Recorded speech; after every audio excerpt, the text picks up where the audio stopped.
One of the things that's come up recently is which team events should I play or should I have my child play? Seems to be a plethora of new formats. And can you explain what the various formats are? Sure. So several years ago, National USTA made their Level 3 Opens basically flex format. They allowed tournament directors to come up with various formats that they thought players might like. They would get them approved by the USTA, and they'd give them a try. And that's actually where the dominant duo format originated from.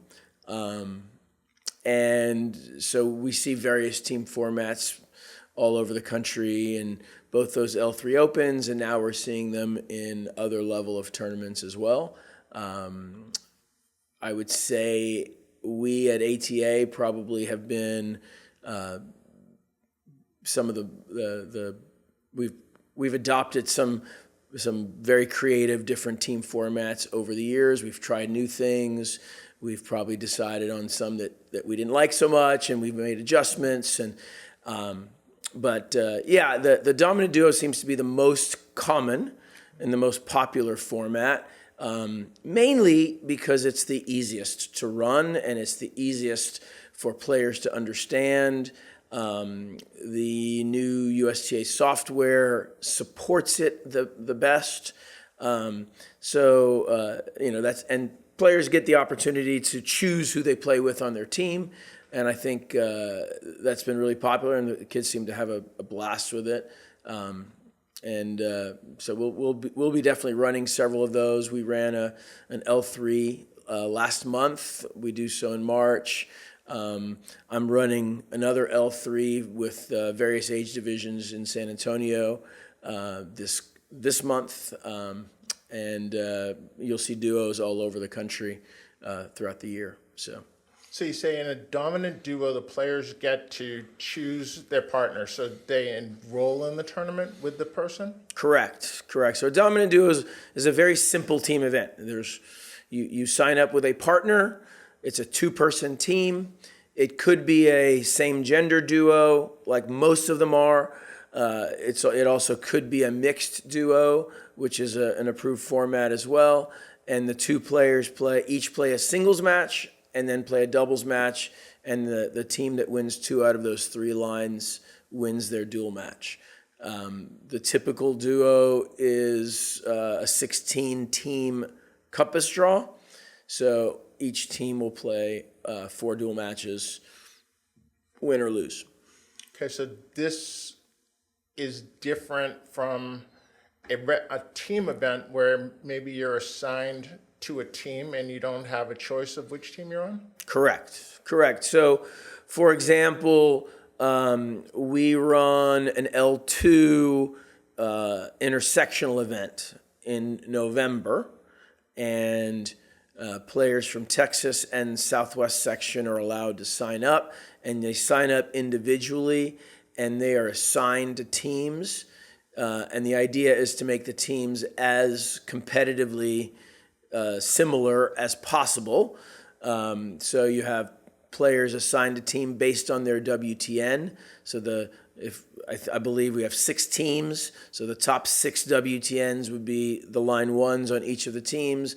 The next 6 WTNs would be line 2s, and so on and so forth.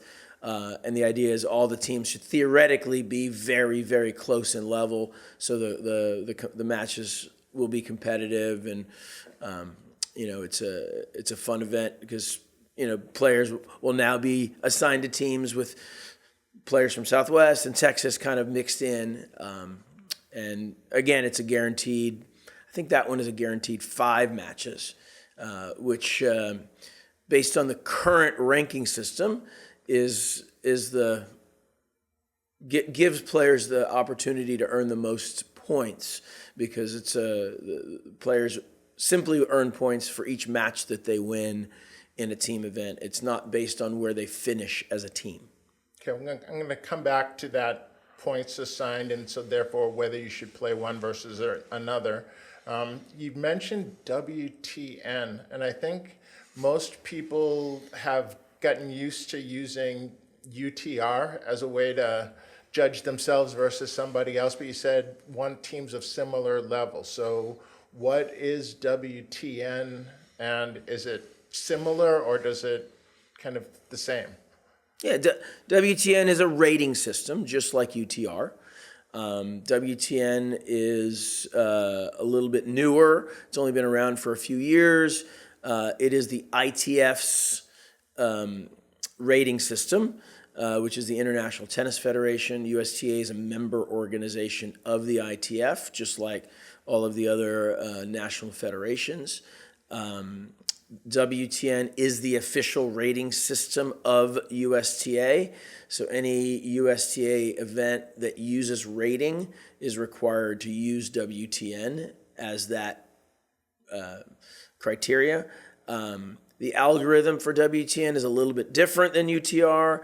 The highest level players have the lowest WTNs. So the system goes from 1 to 40, with the top pros in the world being 1s and beginners being closer to 40. And unlike UTR, WTN does not use games 1.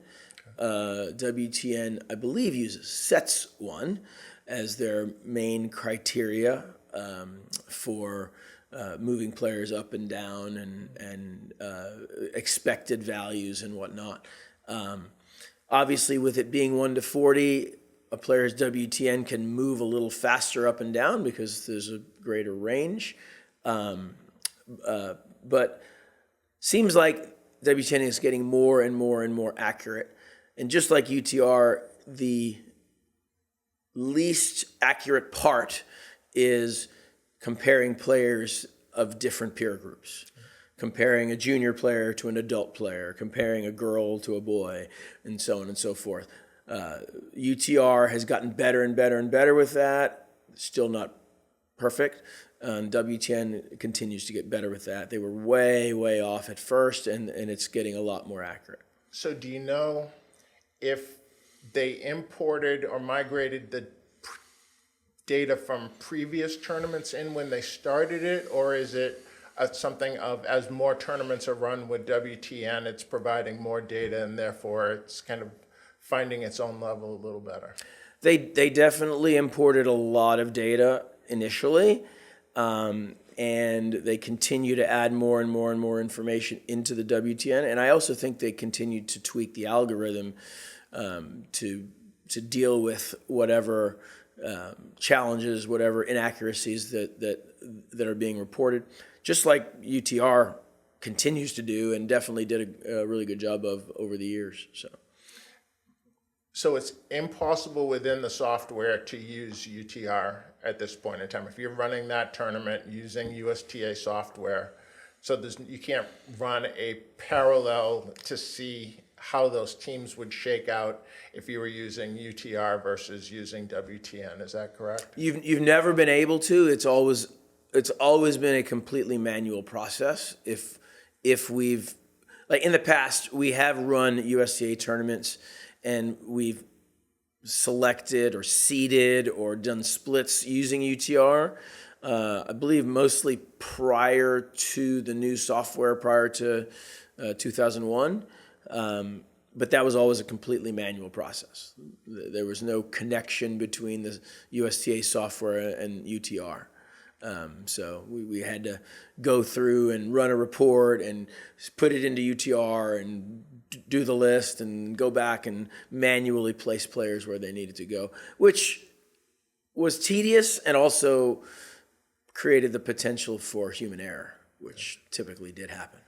I know at one point in time, UTR tournaments were fairly strong, particularly coming back out of the pandemic, that there were a lot of UTR tournaments. Do they still exist? Are they prevalent? Do the results from those count towards WTN? So I would say there are fewer UTR tournaments than there were coming out of the COVID pandemic. But I think part of that is there were so few USTA events available that the UTR tournaments really filled that void and actually did a great job of it. I feel like right now there are so many opportunities for our juniors to play. And quite honestly, when we ran a UTR tournament, it was 80%, 90% junior players. So we'd have a handful of adults kind of fill out the draws, and you'd have that occasional really cool match where you'd have the 9-year-old playing the 65-year-old, and take pictures and whatnot. But the truth is, right now, there are so many junior tournaments. There are so many L6s and L7s and L5s that player, and then there are also, for our higher level players, so many opportunities to travel and play a tournament in another section if they want to, things that weren't even available prior to the pandemic, that it has made just not very many open weekends to run a UTR tournament. And even if there is an open weekend, sometimes players want a break. They want a weekend off. So I would say the UTR tournaments have been really successful. They remain really successful in two areas. One is kind of in smaller communities that are a little further away from the mass number of USTA events, and they remain effective and really good for the very highest level of players that are, the UTR runs PTTs for players that are 11.5 plus on the men's side. I think it's 9.5 plus on the women's side. They're offering prize money, and they're great events for players that are not quite being successful as professional players, but require a high level of competition to continue to progress. Good college players, very high level juniors, players that are just starting to play professional tennis, maybe out of college. So that's been great. On the do the UTR tournaments count towards WTN? I believe the answer to that is no. I believe WTN is automatically pulling all of the USTA tournaments because that system is integrated. Is probably automatically pulling many of the other federations tournaments around the world, is automatically pulling all the ITF events, which would be all the pro events and all the ITF junior events. But I don't believe they're pulling UTR events. Okay. There may be a little bit of a tiff there.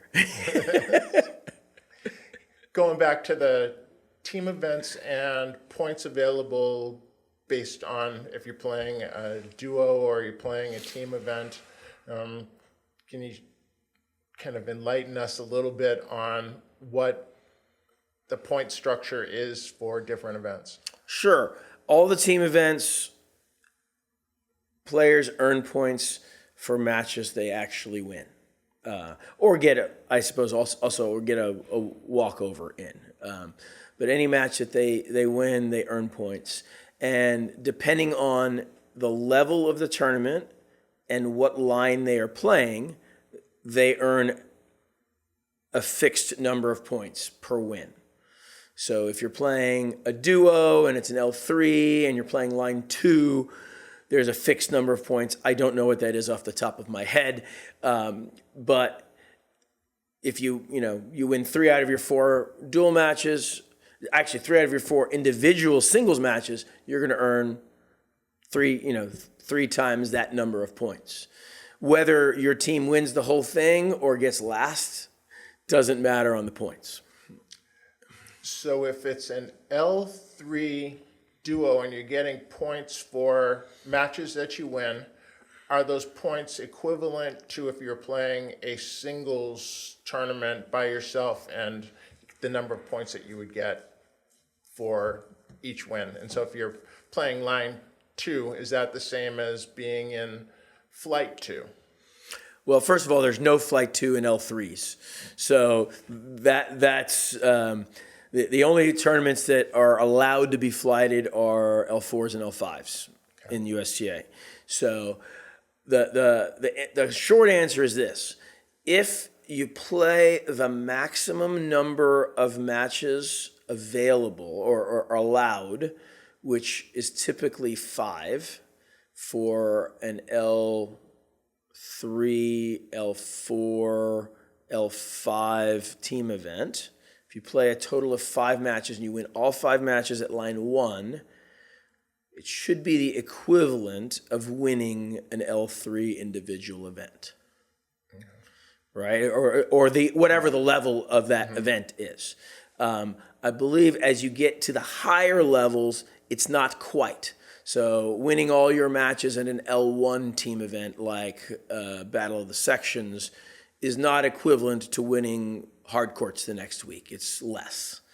But it's still very high point total.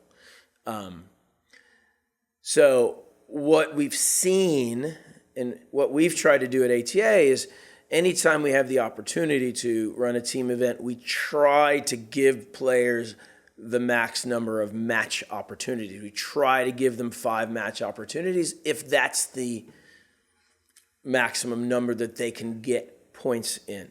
So is that something which is a tournament director's choice? Because I know there's a lot of, well, I went someplace and they didn't do it this way and you do it this way. And so people come back wondering, why are things not standardized more than what they are? How much of it is your choice as a tournament director? Right. So USTA National has created a system that allows for some variance and some flexibility as to how we run our L3 team events. USTA National is the L3 team events are the only team events that we have any control over. The L2 team events are really controlled by the sections because they're intersectional events with generally 2 sections involved. And the L1 team events, USTA National is coming up with the format for the L1 team event and then finding a tournament director to run it for them, like intersectionals. Sadly, I believe that's the only and Brewer Cup is the other L1 team event. So there are two L1 team events that are in place, and those are both standard formats set by USTA, and they go out and find someone to run those events for them. So anything L4, L5 that's a team event is 100% governed by each individual section that those tournaments are run in. L4s and L5s are section-run, section-sanctioned events. So we might run an L4 team event here in Texas, and it might look completely different than an L4 team event in Southern or in California or whatnot. Just like the L3s are flexible, the L4s maybe are less flexible because the sections are going to determine what they want and what they don't want. So has the team events that they have now, has that replaced zonals, or is zonals still a thing? Sadly, zonals is not still a thing. I think zonals was one of the most fun events of the year for many of our players. And as a coach, I coached zonals probably a dozen times over the years in every age division that it was available in. Such a fun event. Yeah, I would say yes.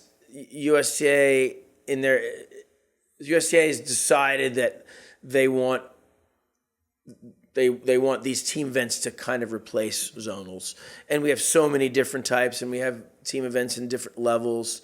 I would say the only event that is the event that's most similar to zonals is probably the Battle of the Sections, because it's the only event that teams are based on each individual section represented by players from their section. But all of the other team events, I think, definitely bring a different atmosphere, a different energy, a different level of fun to the events than the typical feed-in consolation, individual event that we have become so incredibly accustomed to. So, and I'd say maybe some players maybe don't get it and don't like them as much, but I think the ones that register for them really, really enjoy the team events. It is typically harder to get into a duo event than it is to get into a similar level tournament. I'd say, especially at the L3 level. Some of the other team events might actually be easier to get into because, as I said, players are not sure what team they're going to be on. They're not sure what line they're going to play, and they're just kind of entering. And some of them are really excited about the team aspect of it, and some of them maybe less so. I don't know. I don't know if this technology exists, and maybe these tournaments are too new. Is there a way to figure out historically for an event where that cutoff was at the bottom? So if I'm a parent and I'm researching, should I send my kid to Oklahoma or North Dakota? Is there a way to kind of figure out which of those tournaments has traditionally been stronger, and if I'm capable of traveling, where my kid would have the greatest opportunity to get in? That's a great question. I have dealt with that question myself many times, and it's not the easiest solution. What I have done in the past sometimes is gone and looked at perhaps who the highest alternate was from the previous year, or the highest alternate team from the previous year. And then I literally have to go and research what their ranking was 12 months ago, or what their ranking was on the date that the selections were done. And that information is available. You can go into the rankings and choose a ranking date and go back and check it. But it is a very hunt and peck manual process, and it would be tough to do it for many tournaments, because it's you're just going through manually and looking. I would say, as I said, the duos are typically a little tougher to get into than the typical singles, just regular singles event. I use match tennis because sadly USTA has not yet figured out a way to publish the information that's needed to make decisions prior to the deadline. So I use match tennis. I'll go in and you can order players by ranking prior to the event. You can order all the players that are already signed up in the applicant list and kind of see where your player falls. And you could look at multiple tournaments that way. A lot of times for the national tournaments, it's a little bit more difficult because players can sign up for more than one tournament. And you have to start guessing which tournament is their first choice and which tournament is not their first choice.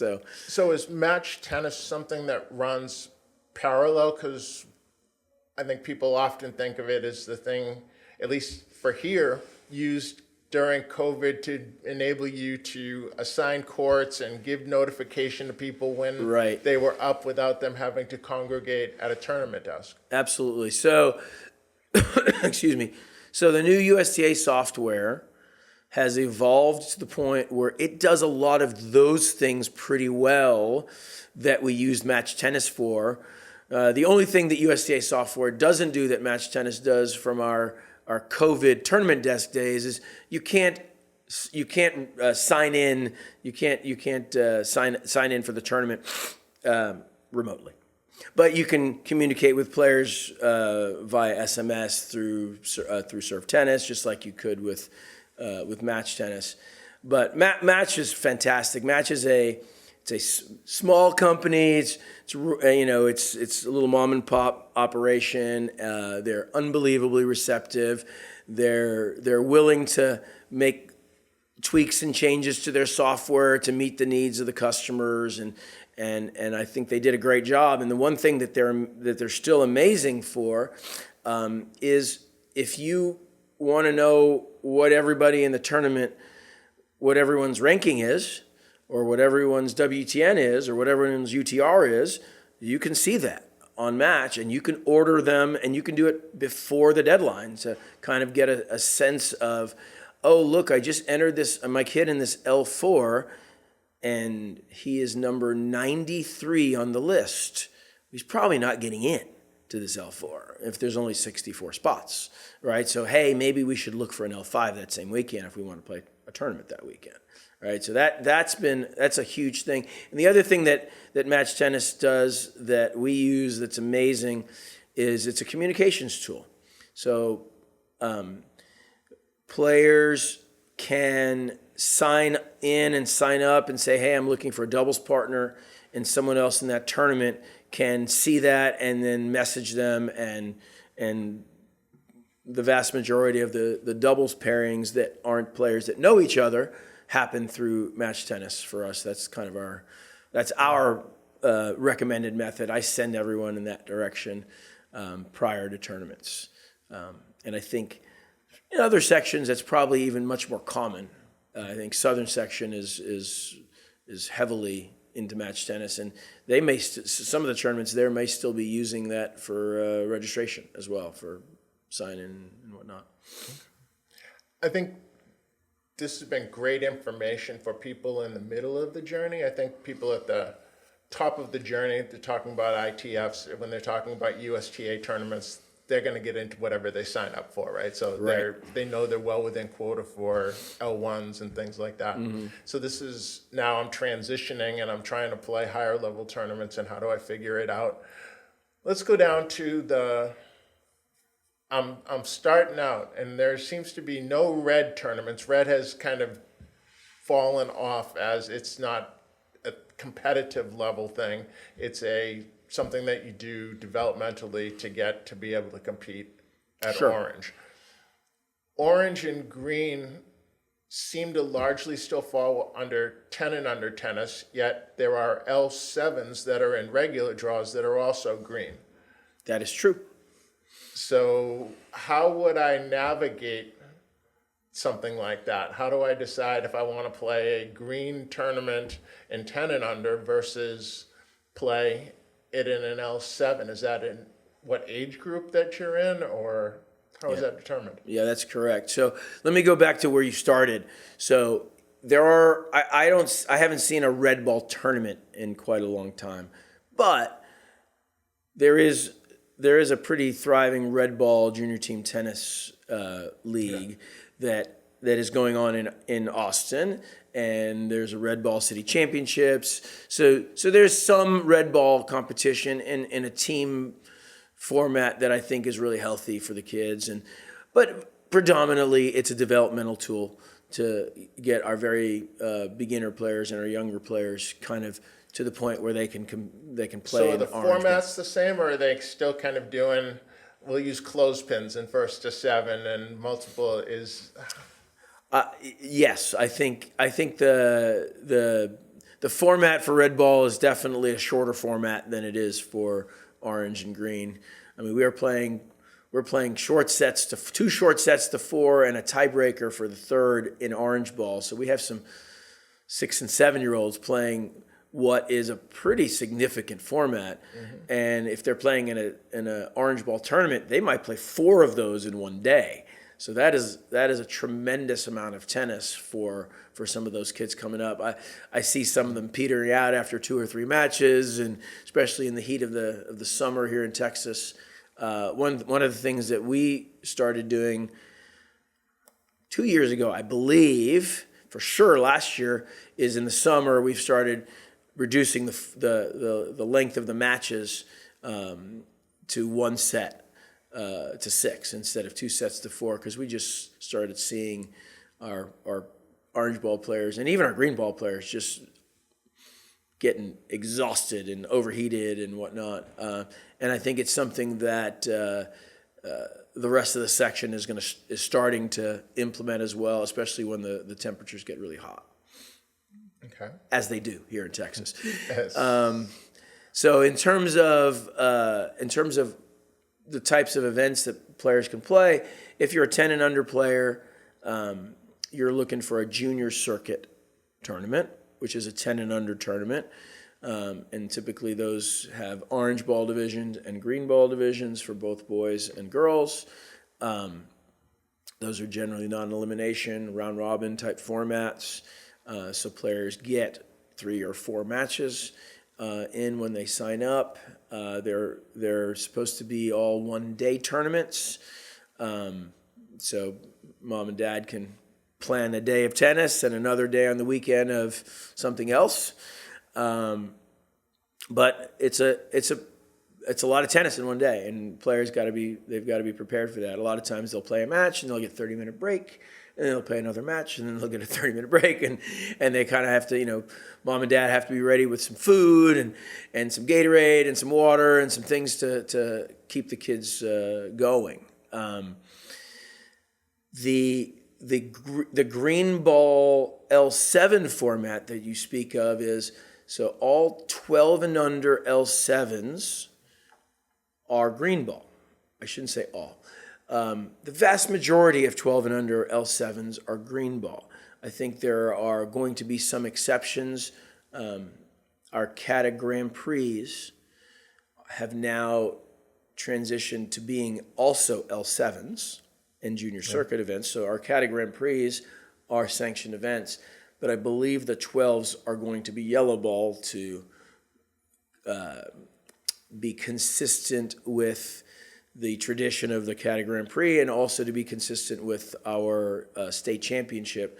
So 2 players from each city, from each Grand Prix tour, get an opportunity to represent their city at a state championship that happens, I believe, in the fall at Nukes, typically. So those will be yellow ball, but typically an L7, 12 and under boys, 12 and under girls is a green ball event. I would say that is designed for the players that are relatively new to competition, and to give them an opportunity to be more successful right away. Maybe they didn't get the opportunity to play 10 and unders because they weren't ready to compete yet. And so it's a nice transition for them to get into competition.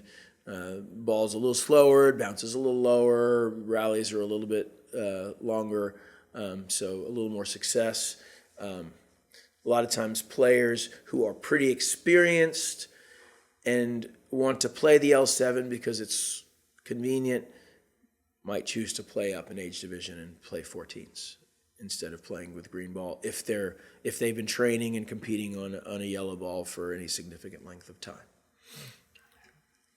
We have the distinction here at Austin Tennis Academy of hosting Little Mo Nationals every year, right? So it is the national competition, yellow ball competition, single age group for younger kids, so 8, 9s, 10s, 11s, and 12s, I believe. Correct. Right? How do you progress through the USTA system to be able to play yellow ball? Is there still a mandate for you start at orange and what you have to do to qualify into green and then to matriculate to yellow, or has that changed over time? It has changed over time, but there's still a process to get from orange to green and from green to yellow. So in both cases, you can advance from orange to green and from green to yellow with a combination of participation and results. So in both cases, a certain number of wins combined with a certain amount of participation in tournaments gets you to move from one level to the next. The difference is now, if you're an orange ball player and your certified coach feels like you have the skills to be ready to play green ball, they can go through a process to evaluate you and move you from orange to green. It's a survey, kind of a survey test that certified coach can fill out, and if you meet certain qualifications, you can move up from orange to green. And we've done that. I would say I've probably been the one that's done that the most here at ATA. I've been asked to do it. Yeah, you and I have done a couple together. I think Yeah. Sartak was one, and Yeah, and I would say over the last 4 or 5 years, maybe I've done that 10 times. So once or twice a year. So it's not a common thing, right? This is someone that's out of place in orange ball, right? They're coming to practice. The coaches want them in green ball. If they play an orange ball tournament, they're pretty dominant in that orange ball tournament. There's not much competition for them. So instead of making them go through all of the participation and wins, helping them get to where they already belong. That process, however, does not exist going from green to yellow. Players have to earn their way from green to yellow, and there's no coach evaluation for that. is that also an age thing? If you start and you're already 13, so you're no longer playing 12 and unders, and are you automatically in yellow ball? Is there at a certain point? Yeah, so if you're 11, you are no longer required to play orange or green. Once you turn 11, you can choose to play 12 and under green in an L7, but you can also enter an L6 or an L5 if you can get into it and play yellow ball. So the red, orange, green requirements are only really for our 10 and under players. Last place I want to go, and this comes from something that was brought to me from a coach from another section, but within their section, they're moving to where all tournaments are no ad. Every level, every age group, with college being all no ad and tiebreak in lieu of third set. Is there still an option to play a full third set? And do you see any movement within Texas to move everything to no ad, other than when there's inclement weather and need to shorten format? Sure. I was not aware that there are any sections that were going to 100% no ad, but that's interesting. In our Texas section, all of our consolation draws are already no ad. All of our L6s and L7s and junior circuits, I believe, are no ad, although I have heard of a one-off here and there that have played ad, but typically all our L6s and L7s and junior circuits are no ad. L3, 4, and 5, we typically play ad scoring. We typically play no ad in the consolation, and if it's a compass draw in all the different directions of the consolation, except usually the third place playoff is considered a main draw match. National tournaments are typically still playing all ad scoring in main draw and consolation. L1s are typically still playing full third sets in the main draw. Okay. Is that the only place that you see it happening? Yeah, we play full third sets at our Texas Slam in the last, I think, quarterfinals on.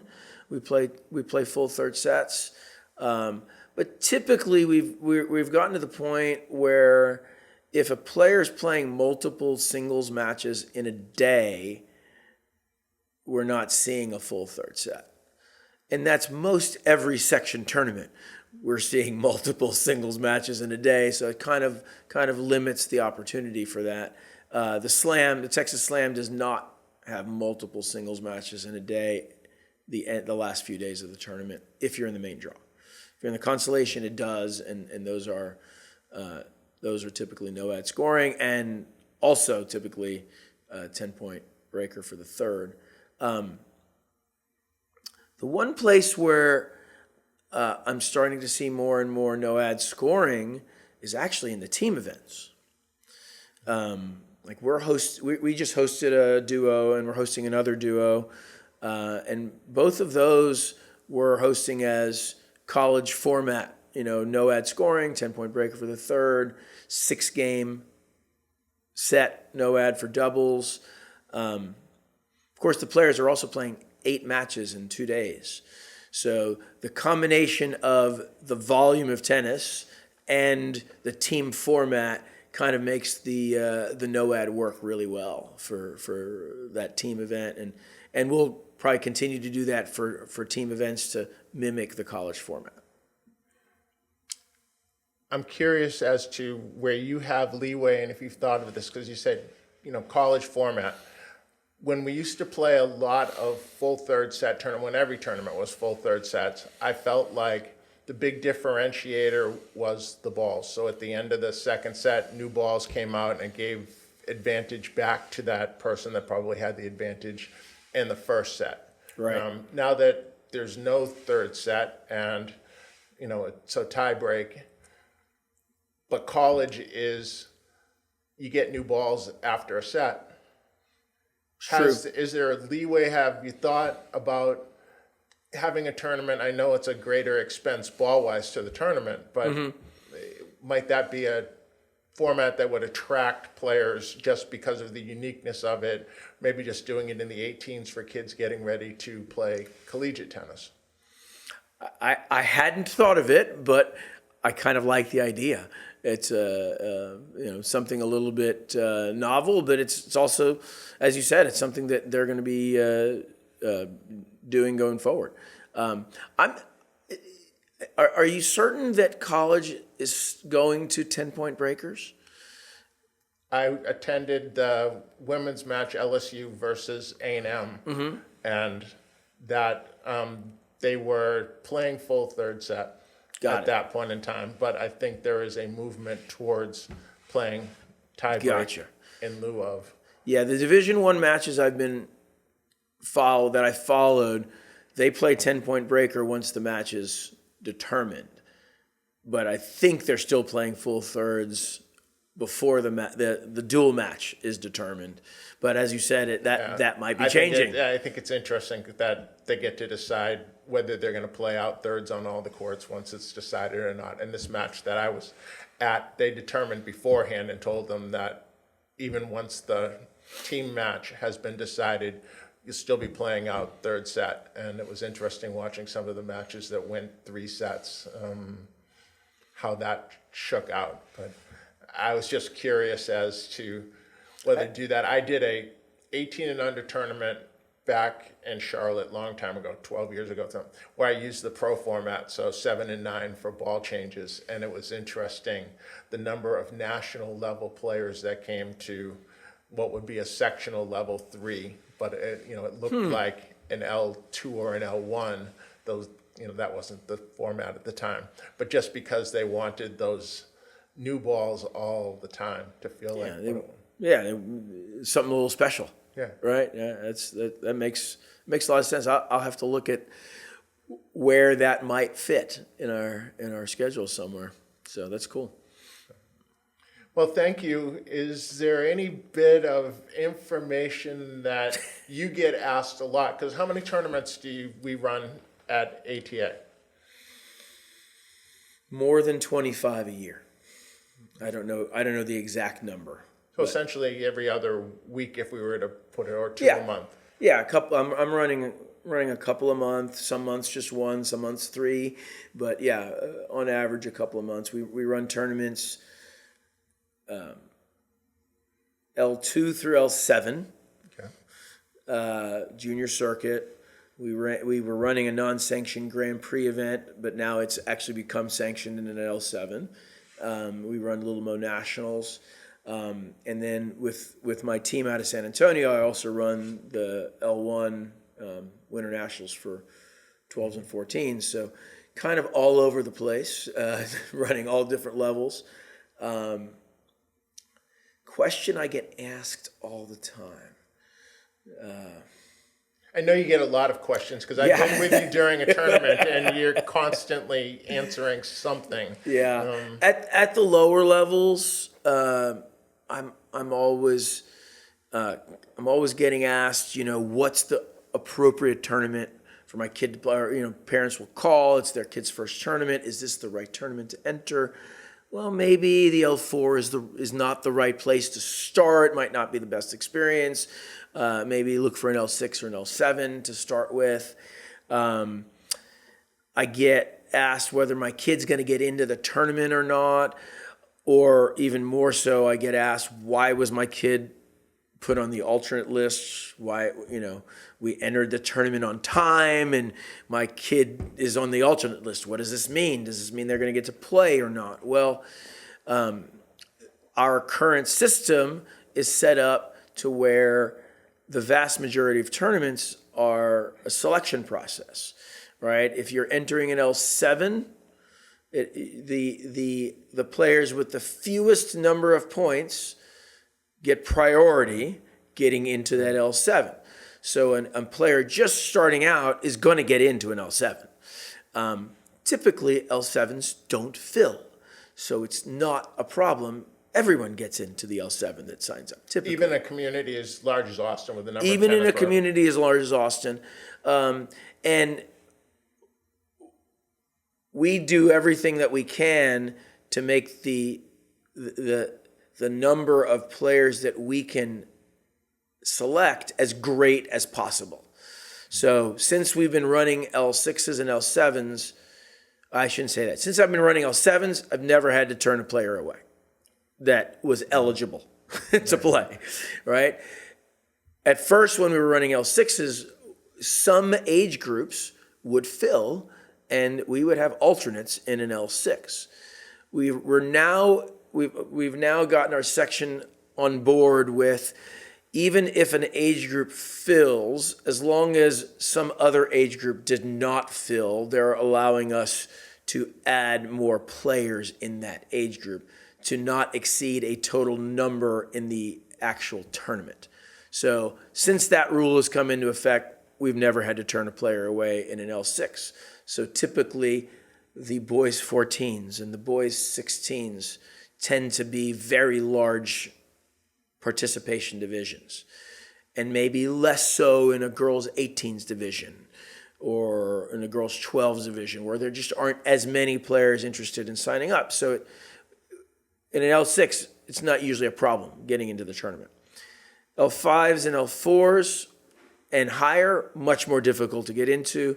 A lot of times the number of players, let's say it's 48 or 64, and there's, as I said earlier, 90 players signing up for the boys 16s or the boys 12s or the girls 14s, right?